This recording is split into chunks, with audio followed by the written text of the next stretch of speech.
20대 초반입니다. 대학생이고요. 친구랑 함께 여행 갔다가 주차장에서 어린이 사망사고가 있었습니다.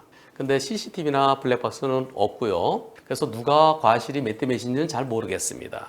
렌터카 빌렸는데요. 렌터카가 종합보험 되죠. 그런데 운전자 보험은 없습니다.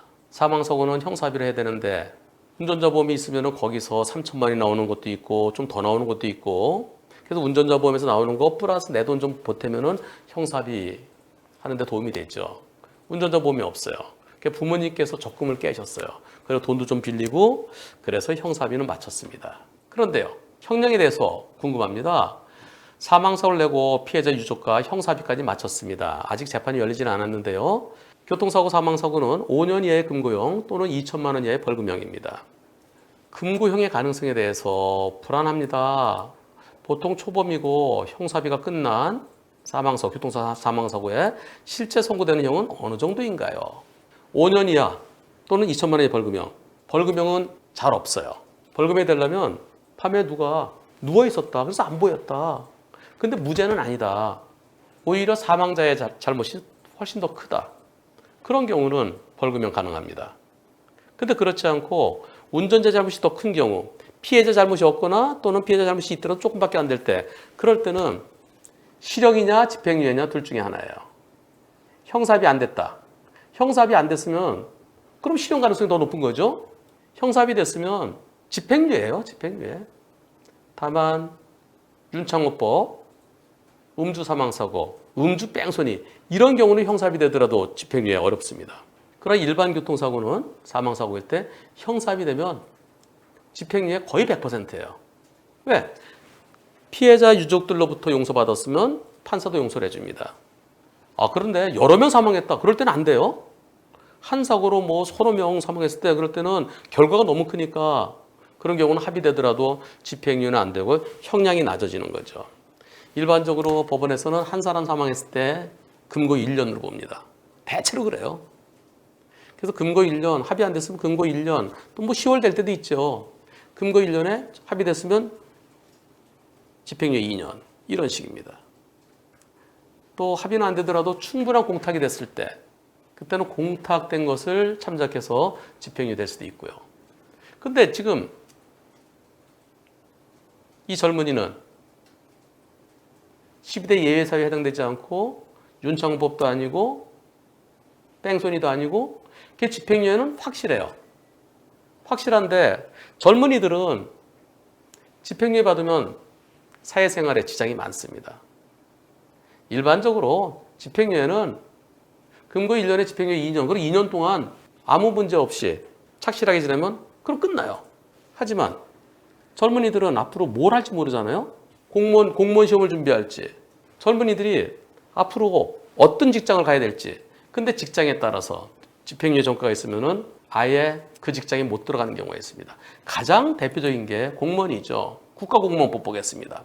그리고 국가공무원법하고 똑같은 게 교사요. 사립학교 교사 똑같아요.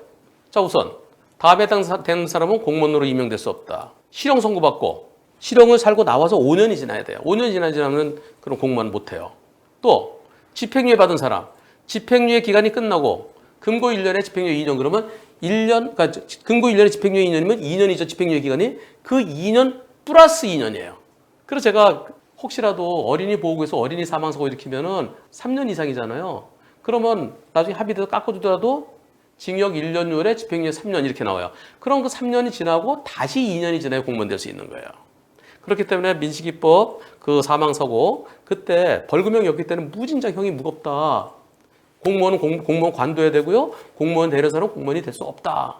예전에 설명을 몇 번 드렸었는데요. 또 선고유예 받은 사람은 2년 지나야 돼요. 실형 살고 나왔으면은 그로부터 5년 지나야 되고, 집행유예 받았으면 집행유예 기간 지나고 다시 2년이 지나야 되고, 선고유예 기간이 2년이에요. 2년 동안 공무원이 안 됩니다. 그래서 이런 경우에는 본인이 공무원 시험 준비할 수 있잖아요. 이 교통사고로 집행유예 받으면 공무원 안 돼요. 한창 공부해야 될 시간에 나는 시험도 못 봐요. 그런 경우에는 판사한테 판사님, 제가 공무원 시험 준비 중입니다. 근데 이번 사고로 집행유예 받게 되면 실형이나 또는 집행유예 받게 된다면 저는 제 꿈을 접어야 됩니다. 판사님, 제가 꿈을 펼칠 수 있도록 도와주십시오. 저 정말 잘못했습니다. 그리고 유족들과 원만히 형사비에서 용서도 받았습니다. 라고 미리 써내야 돼요. 법원에서 그 얘기하려고 판사가 써내세요 그래요. 들어주는 판사도 있지만은 하고 싶으면 써내세요 그래요. 근데 지금 미리 써낼 수 있습니다. 어떻게? 법원에서 공소장이 왔어요. 재판 날짜 언제라고 연락이 왔어요. 그러면서 의견서 제출하라고 그래요. 그 의견서. 저는 현재 변호사가 없어요. 운전자 보험에 가입돼 있으면 거기서 변호사 선임비도 지원해줘요. 정식 기소됐을 때. 근데 운전자 보험이 없어서 변호사 없어요. 그러면 의견서 작성 이거 제가 해도 되나요? 예, 혼자 하세요. 변호사는 교통사고에서 변호사는 무죄 주장할 땐 변호사가 필요해요. 근데 무죄 주장하지 않고 내가 잘못했습니다. 인정합니다. 용서해 주세요. 그럴 땐 변호사 있으나 없으나 별 차이 없어요. 게다가 형사합의까지 됐잖아요.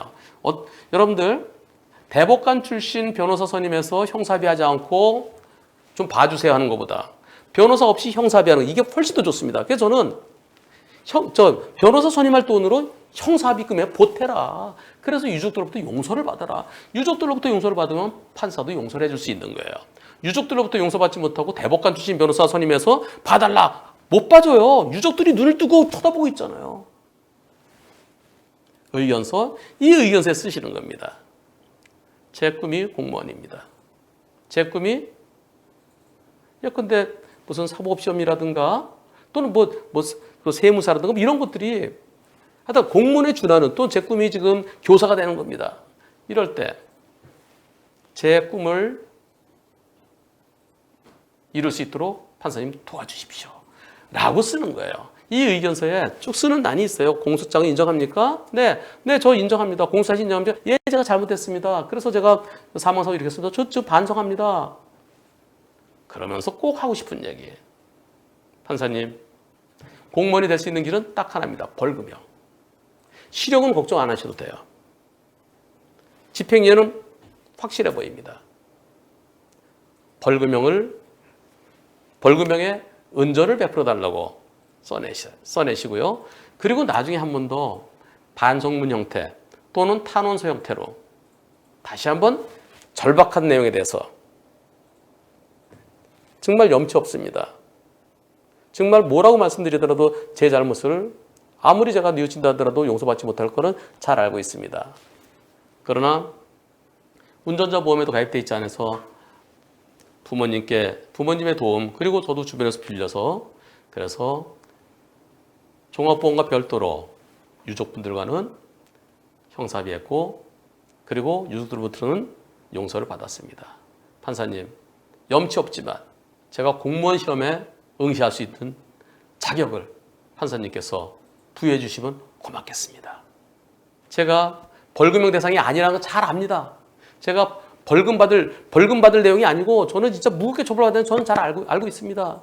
그러나 제 꿈을 이룰 수 있도록 제발 도와주십시오. 앞으로는 조심, 또 조심, 또 조심하겠습니다. 이렇게 써내세요. 본인이 직접. 이것은 판사를 만나게 되면 판사가 안 만나주죠. 판사 만나면 한 3분 동안 내가 하고 싶은 얘기 하는 거, 그걸 편지로 써서 내는 거, 그게 탄원서입니다.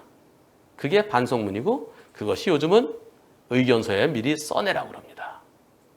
형사비가 필요한 거 대표적인 게 사망사고죠. 제일 중요한 거는 유족들로부터 용서를 받는 겁니다. 그 다음에 판사에게 용서를 구하는 겁니다. 한편 형사합의가 됐어요. 형사합의서가 제출됐습니다.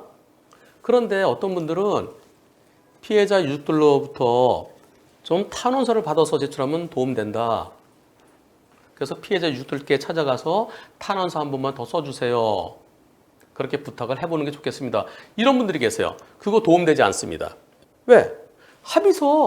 합의서가 저 사람 처벌을 원치 않는다는 거죠. 저 사람 용서해달라는 거죠. 합의서 제출됐으면 됐지. 그런데 그 합의서가 유족들이 작성해준 합의서가 맞다는 걸 확인하기 위해서 뒤에 인감증명 붙이잖아요. 가족관계 증명서 붙이고요. 그래서 그 부인이다 또는 그 아들이다 경우에 따라서는 아들, 딸이 여러 명 있을 때 대표자, 유족 대표자랑 합의하면 되는 거예요. 그 합의서 있으면 됐지 별도의 또다시 탄원서 써주세요? 그거 필요 없습니다. 그거는 옥상옥입니다. 그리고 합의는 해줬지만 만나고 싶겠어요? 합의는 해줬더라도 나중에 또 만나고 싶겠어요? 내 남편을 죽게 한 사람, 내 딸을 죽게 한 사람, 우리 부모님을 죽게 한 사람을 또 보고 싶겠어요? 근데 거기서 또 보면은 상대편에게 불편을 줄 수 있죠. 유족들로부터 용서받는 것은 합의서, 그거로 족합니다. 별도의 탄원서는 필요 없습니다.